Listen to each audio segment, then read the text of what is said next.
Hello, ladies and gentlemen. It's your boy Beaky, and let's talk about the Diablo 4 beta that was just completed today on March 27th, 2023.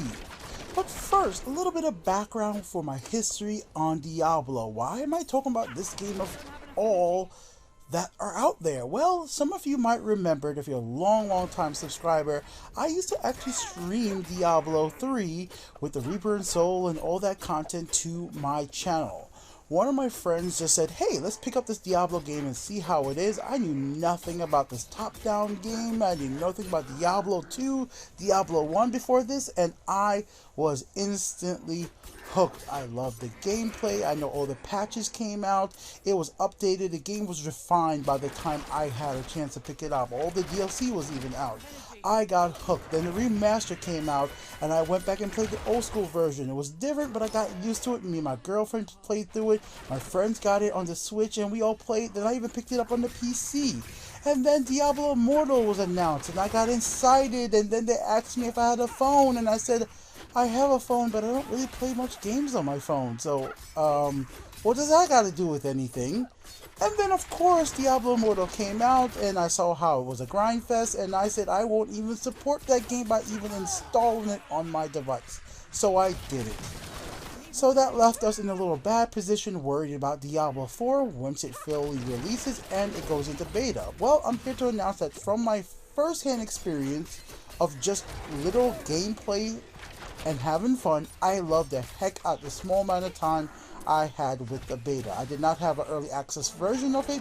I just got to play a little bit over the weekend. Not many hours. Some of the gameplay you're seeing right here, early levels.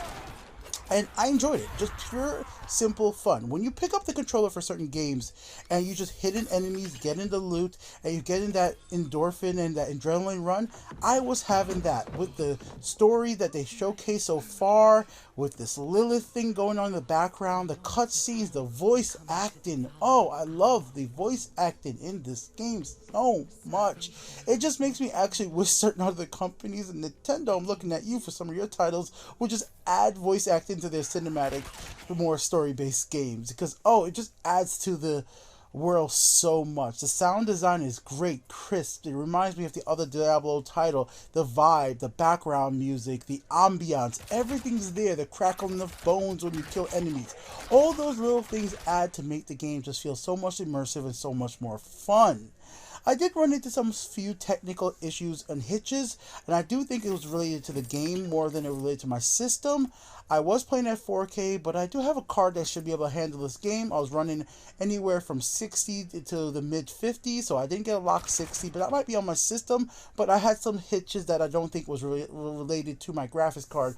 It's more or less right when I got into combat. Sometimes it would bug out for a second, but overall I had a good time. It was fun seeing other players in the world as well, and I think if this game doesn't have some hidden scheme for monetization that's only going to reveal itself after you put in 50 hours into it and you want to go into the Paragon system, and when the game finally gets released a week before they'll finally talk about it. I know there's a lot of information out there about how the monetization is going to work, and it should work, but we know with Activision Blizzard, all this stuff can change before the release of the game. So what I can tell you right now, I am happy with what I played currently, and I'm looking forward to the game. But even with that said, I'm still not going to pre-order the game, because we as gamers should be very wary of pre-ordering games that you need to be connected to the internet majority of the time, because things will change along the line and we may not be happy with those changes. Let's see what comes out. Let's see if there's a major technical issue. Let's see if there's something that's going to happen where the queues are so bad and you can't get in. I mean, that happened to Final Fantasy with the Endwalker release. It was so bad for a little bit there, even though that was a good expansion in the end. It's happened in the past where people try to buy PlayStations and they have to queue up on the Sony site, and then people were queuing up for 3 hours before the freaking queue was supposed to go live, and it screws people out. So this is like things that's happened. My girlfriend just tried to get tickets to a Final Fantasy event going on in Las Vegas, and people were queued up earlier than the time they posted out there, and unfortunately she was not able to get the tickets from the queue. So that's even the thing you got to worry about. You don't want to pre-order a game, say that I'm going to take a day off of work. You take the day off of work, and the queue time is so bad that you might have only get 2 hours of your full day of work to actually play the game. So wait till closer to release to give your money to the company. Don't leave no deposits or anything like that. They're not going to run out of digital game copy keys, guys. That's not going to happen in most cases, especially coming from a Blizzard title. But that's my opinion on it so far. Wait to pre-order it, but from everything I'm seeing right now, gameplay wise, it's a fun game and I think you should try it out.